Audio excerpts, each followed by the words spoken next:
journée de la semaine du leadership au féminin. Alors, pour cette deuxième journée de la semaine du leadership, je ne suis pas modératrice, je suis vendeuse des haricots. Mais Monsieur Chasper Sarotte qui va s'entretenir avec nous autour de la femme politique congolaise avant 2023. Et nous allons nous lever pour commencer avec...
Je pense que vous avez donné le mot pour ouvrir la deuxième journée de cette série de manifestations autour de la thématique du leadership au féminin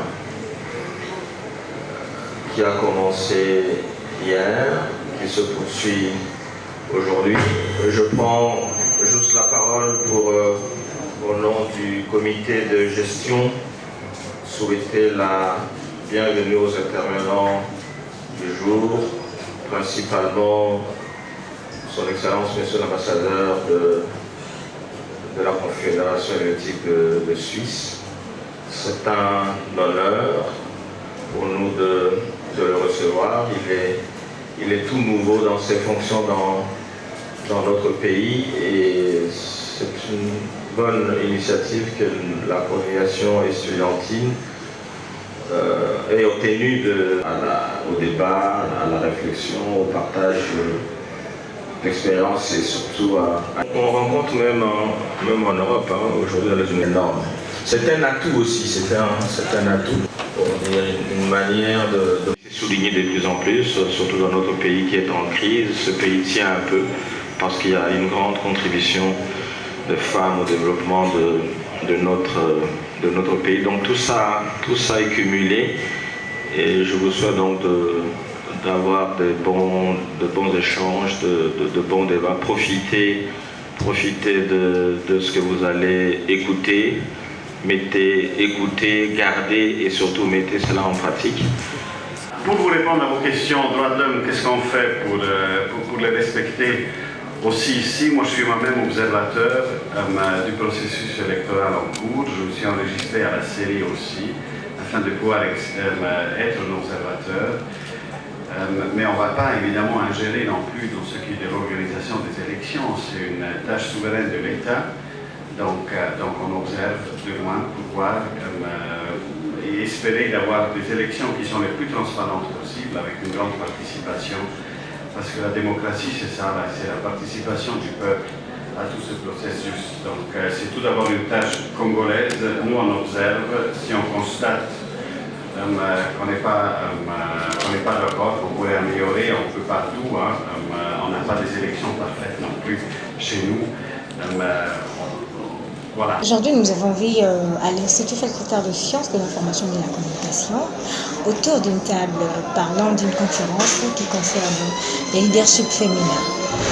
Et tant que femme, et vous avez parlé de votre structure qui est nommée The Future. Je ne sais pas si je viens prononcer ça. Oui, The Future. Ok. Alors, cette conférence, son apport dans la vie de la femme congolaise, pensez-vous que ça a vraiment sa place, les thèmes leadership féminin? Oui, ça a sa place, parce que, comme on venait de le dire, c'est de réveiller ces femmes qui ont des ambitions, c'est de leur booster pour dire que si nous sommes là où nous sommes aujourd'hui, c'est que vous pouvez aussi y arriver. Parti politique, leadership, n'attends pas qu'on te donne. N'attends pas qu'on te dise, madame, on veut ça pour toi. Mademoiselle, on veut ceci pour toi. Non. Il faut tracer son chemin. Il faut que tu deviennes une image dans ton parti politique. Qu'on sache que tu es là, non pas comme une femme, mais comme un politique, dans le sens commun du mot. Et donc, c'est en ce moment-là qu'on se donne de la valeur. Et on va se retrouver sur une liste électorale. Bon, après, lorsqu'on se retrouve sur une liste électorale, il faut se dire qu'il ne faut pas concourir pour des candidatures fantaisistes. Particulièrement, oui, the future, c'est comme je venais de le dire, c'est l'avenir, c'est les futurs. Pourquoi des futurs? Des futurs a pour objectif de commencer à préparer cette génération qui viendra, troisième génération, quatrième génération aujourd'hui.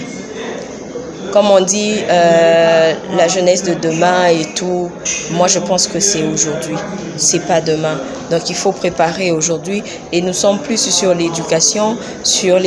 Dans l'éducation, nous martelons plus sur la sensibilisation civique, donc sur des questions civiques pour sensibiliser la jeune génération sur des questions de citoyenneté aussi. Donc, c'est que je pourrais dire pourquoi une semaine pour cette conférence à l'IFASIC. Je pense qu'il n'y a pas seulement la politique dans ça, il n'y a pas seulement la politique dans ça, il y a beaucoup de domaines au fait, parce qu'on a touché, vous allez voir les thèmes, c'est le leadership, c'est la politique, c'est l'entrepreneuriat, c'est les médias, comme vous l'êtes, c'est votre secteur des médias aussi. C'est question au fait de parler de tout ce domaine pour ceux qui sont, par exemple, ils ont des ambitions entrepreneuriales. Ils vont rencontrer des personnes qui vont leur booster, des modèles qui vont leur parler et qui feront susciter en eux de continuer dans ces secteurs d'entrepreneuriat. Pour les médias aussi, c'est la même chose. Devant elles sont face à de modèles de journalistes et ça va encore leur motiver. Donc, c'est une bonne idée que je félicite et encourage. Je jette des fleurs à la présidente Joséphine Mawete pour cette initiative et c'est très important. Au niveau de la CENI, nous accompagnons la femme à travers les cadres de concertation femmes et élections. Tout à l'heure, j'ai parlé des cadres de concertation jeunes et élections, mais nous avons aussi le cadre de concertation femmes et élections. Dans ces cadres de concertation, ces genres de rencontres, nous vulgarisons les lois, nous formons les femmes candidates, nous sensibilisons les femmes candidates, mais aussi nous donnons une formation aux observatrices, aux femmes qui sont observatrices ou témoins des partis politiques. Dire, pour laver les chaises, je préfère que vous cherchiez un métier de femme des ménages. C'est la même chose. Quand vous êtes dans un parti politique, c'est pour concourir, c'est pour avoir le pouvoir. Et quand bien même vous êtes dans une ligue des femmes dans un parti politique, alors affirmez-vous comme une membre à part entière d'un parti politique et non faire des travaux qui, à mon avis, n'ont rien à voir avec la conquête du pouvoir. Bonjour Madame la journaliste. La présidente de l'Institut facultaire des sciences des informations et de la communication, Madame Joséphine Mawete. Alors, nous sommes en train de vivre cette conférence qui prend toute une semaine dans cette alma mater avec thème les leaderships féminins. Pourquoi le leadership féminin? Parce que aujourd'hui, nous sommes sans ignorer que voilà, IFASIC est représenté de 80%, plus de 80% des femmes. Mais aussi parce que nous sommes dans un monde où le renforcement de capacité est un must. Donc on doit se mettre à niveau jour après jour. Et nous, en tant que coordination estudiantine, nous avons réfléchi à plusieurs activités annuelles, en tout cas depuis le début de notre mandat. Ce n'est pas seulement les activités qui sont festives, mais aussi des activités pour nourrir l'esprit. Parce que en tant qu'intellectuel, on doit savoir voilà qu'est-ce qu'on doit bien réaliser au monde et surtout comment. C'est comme ça que voilà la semaine du leadership au féminin met un accent sur les femmes. Ce n'est pas en tout cas une discrimination évolution, parce qu'en communauté, hommes comme femmes, nous sommes appelés à évoluer ensemble. D'où, même si vous avez remarqué, il y a aussi la participation des hommes, parce que si c'était seulement exclusivement aux femmes, je pense qu'il y aurait eu une exclusion. Mais tant qu'il y a cette inclusion où les étudiants aussi participent, alors nous voulons mettre tout le monde ensemble et savoir voilà, comment mettre en place des stratégies avant d'évoluer ensemble pour un meilleur développement. Briser le plafond de verre sans pour autant briser les États. Chers étudiants et étudiantes, nous avons été édifiés, nous avons été outillés. Mais cette thématique d'aujourd'hui nous ramène à la préparation, j'insiste. Je ne peux pas me relever, je dors, je me lève un matin, je me dis, je suis président de la République à partir d'aujourd'hui. Non. Si tu n'as rien fait, tu n'auras rien. Je pense que même l'honorable l'a dit ici, plusieurs femmes arrivent à donner les corps, si on doit le dire comme ça, parce que quelque part, elles savent qu'elles n'ont pas été préparées. À chaque fois qu'il y a un vent qui vient juste pour bouger, juste les feuilles de l'arbre, elles perdent la maîtrise parce qu'il n'y a pas une bonne préparation. Mais quand tu te connais, tu sais ce que tu vaux, tu sais d'où tu viens, où est-ce que tu es arrivé jusqu'où tu es prête à partir, tu ne vas pas être ébranlé par le vent. Alors, les leaderships féminins, si je peux aller un peu en lingala, Bokonzi ya bomwasi, Bokambi ya bomwasi. Genre, en fait, est-ce que vous pensez que la femme congolaise, depuis les thèmes, parce que je me rappelle que le thème leadership féminin a été évoqué l'année 2020 pour le mois de la femme. Le mois de mars 2020, c'était les thèmes de l'année. Pour cette année, je crois, ça fait très avec la numérisation et tout. Je pense que la femme congolaise, jusqu'à ce jour, elle n'a pas toujours compris cette notion d'être leader, d'être dans sa peau en tant que chef, en tant que dirigeante. La question liée au leadership féminin, elle est intemporelle. On ne veut pas au fait mettre un point ou une limite parce que c'était sur la thématique de l'année passée, dire que voilà, on doit s'arrêter là. Ou soit parce que ça fait maintenant plus de 60 ans que la RDC est indépendante, il y a des femmes, on doit arrêter. Non. Chaque jour, il y a au moins un enfant qui naît. Et cet enfant qui naît doit connaître c'est quoi, quelles sont les thématiques ou les sujets dont on parle dans ce monde où il est venu.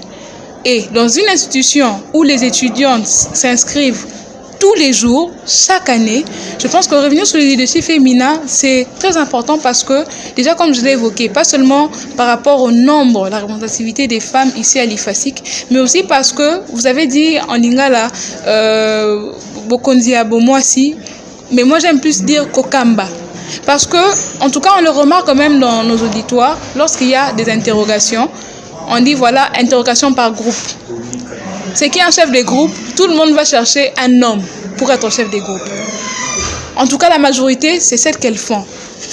Peu de femmes se disent elles-mêmes chefs de groupe pour constituer aussi un groupe. Mais plusieurs vont vers les étudiants parce qu'ils savent que voilà, tel étudiant travaille mieux et tout. Donc, il y a un problème de confiance. Alors, la semaine du leadership, quand on parle de leadership féminin, c'est aussi réveiller cette confiance que la femme doit avoir en elle-même afin d'inspirer les autres. C'est vraiment ça, en gros, le pourquoi de cette thématique générale leadership féminin et qui prend toute une semaine. Mais toute une semaine, il n'y a pas qu'une seule thématique parce que hier, on a parlé équité, aujourd'hui, on a parlé élection, demain, on parlera médias, lundi, on parlera digital et pour finir avec la thématique générale. Donc, c'est vraiment un parcours afin d'évoquer le leadership féminin en soi.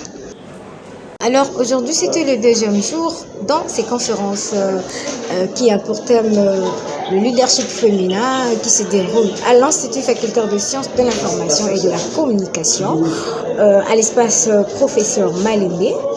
Nous avons vu les intervenants, comment est-ce qu'ils ont en fait donné la crème de cette connaissance qu'ils ont ou qu'elles ont aussi parce qu'il y a eu deux femmes aussi sur cette conférence comme des panélistes. Je peux citer Christelle Wanga, je peux citer Joséphine Mawete qui est la présidente de l'Institut facultaire de sciences des informations de cette alma mater IFASIC en sigle. Nous vous disons merci, restez connectés sur votre chaîne PIC en bien télévision. Toujours pour la meilleure information et être toujours en actualité. À demain, ça continue.